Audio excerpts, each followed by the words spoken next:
Hi, I'm AnneElbey. First, as usual, I'll start off my disclaimer. I am not a guru, messenger, teacher, or counselor.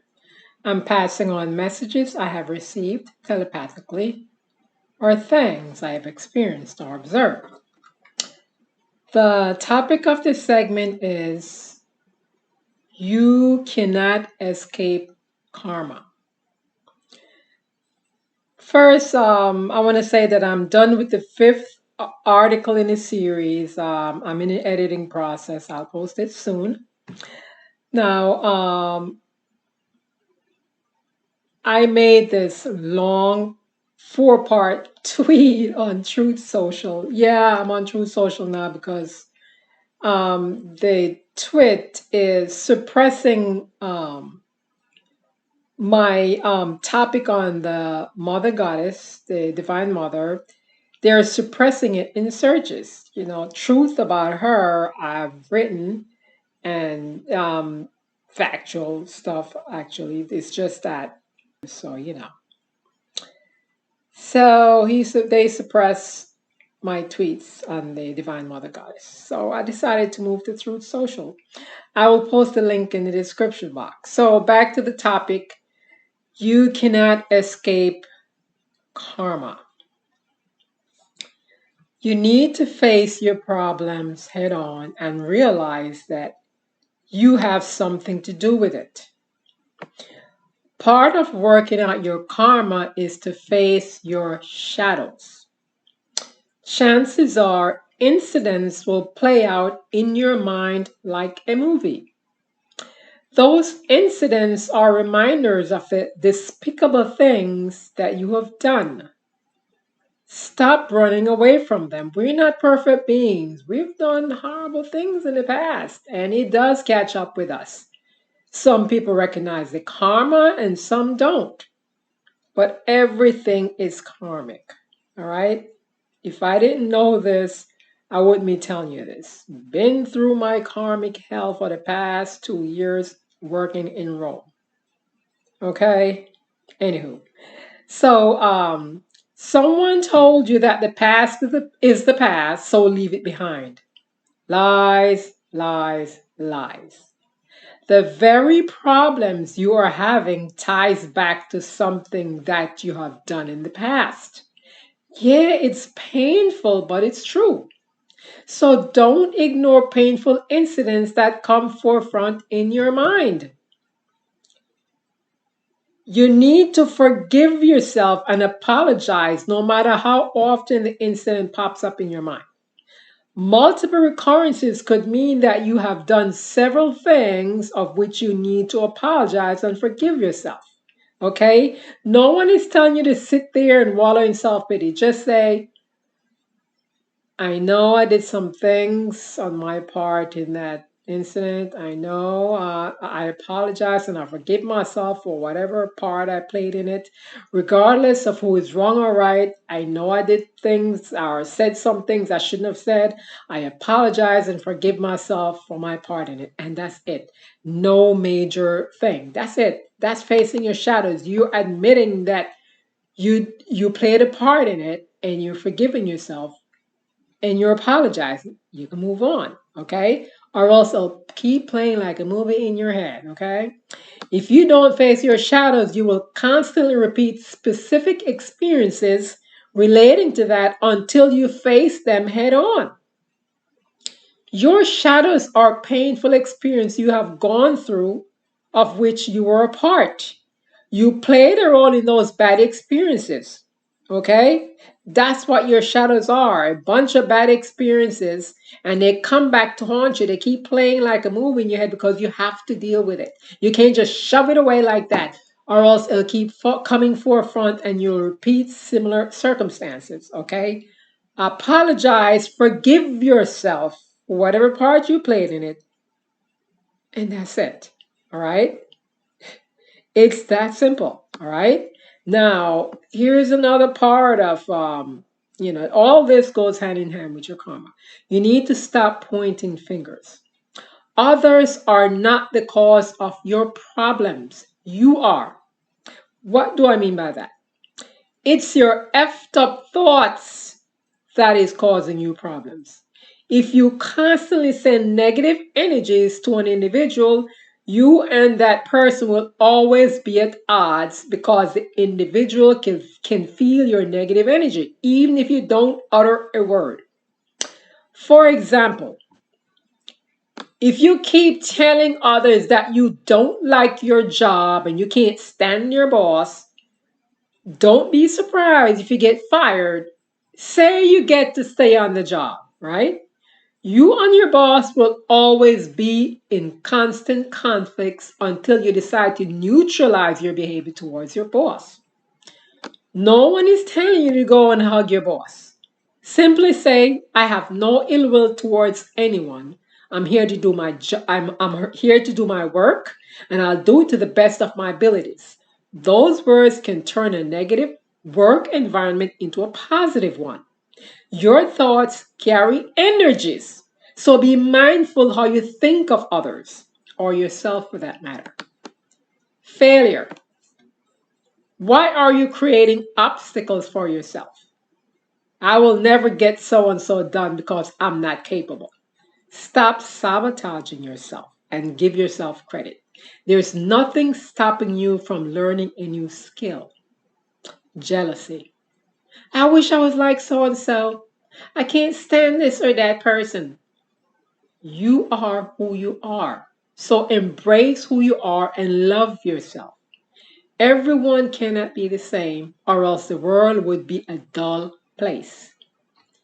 Stop trying to teach. You have not studied yourself long enough to teach others. Why are you dumping your problems onto others if you know so much? Okay?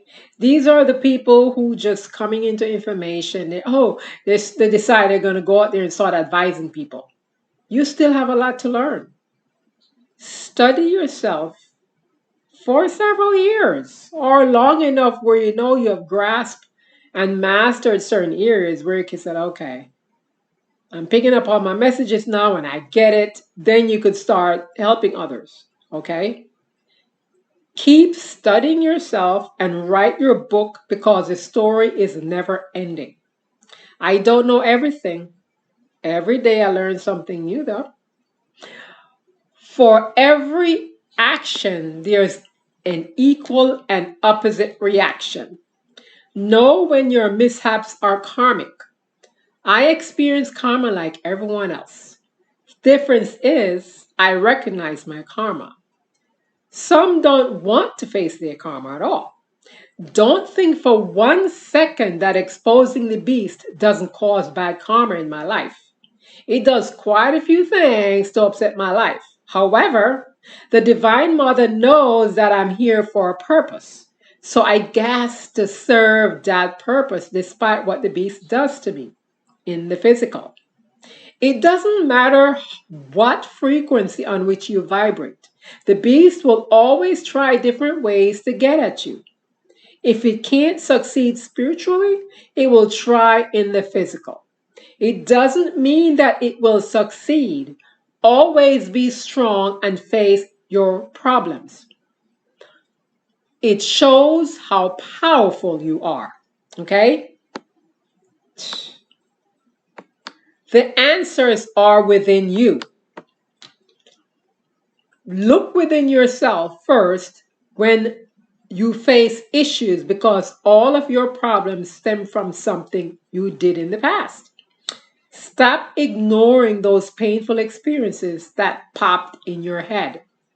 Apologize and forgive yourself for your part in the incident and move on with your life.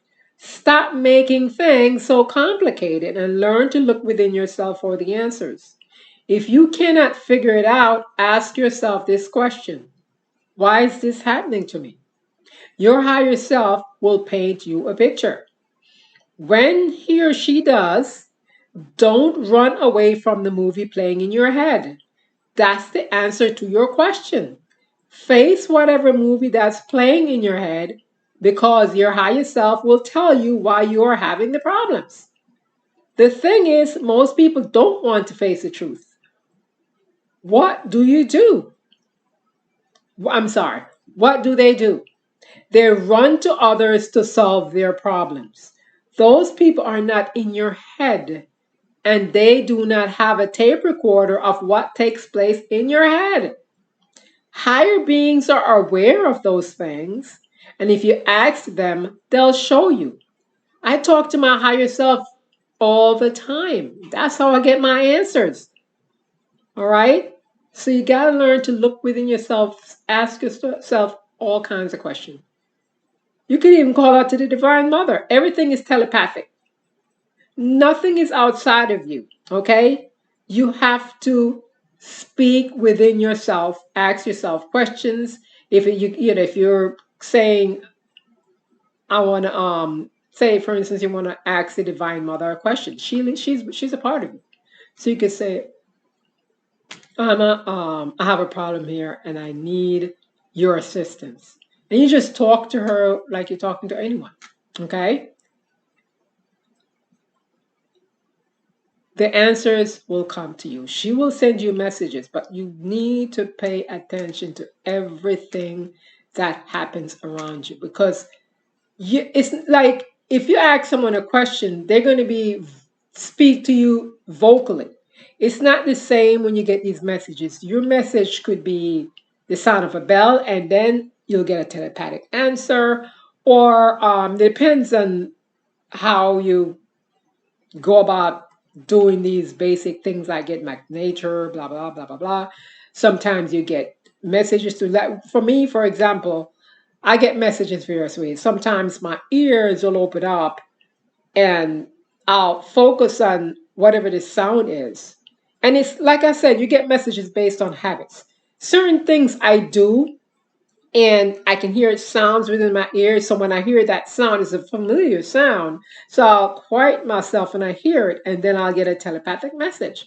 Okay, and that's something I do on a regular basis. I use that singing drums, right? I use a singing bowl.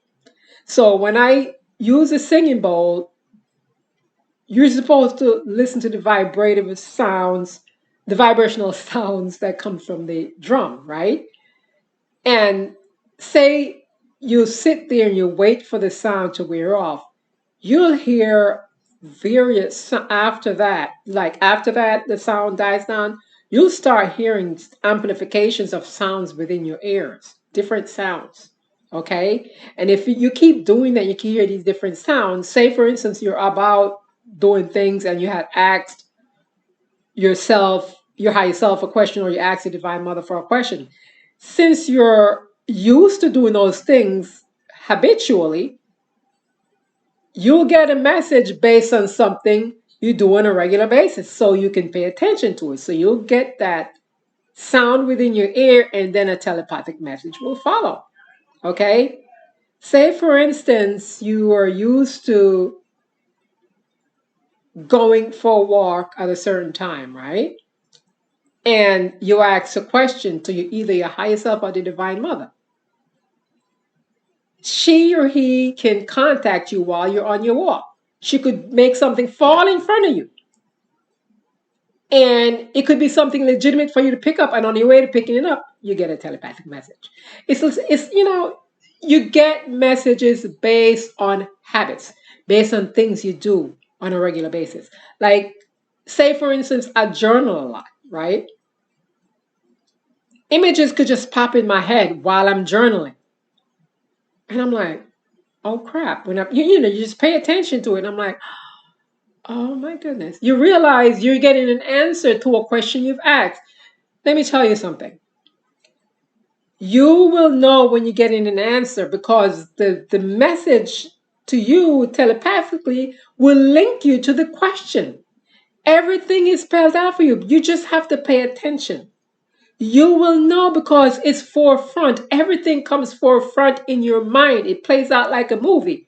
And it's like, okay, this ties back to this issue I was having. And I did ask for a question.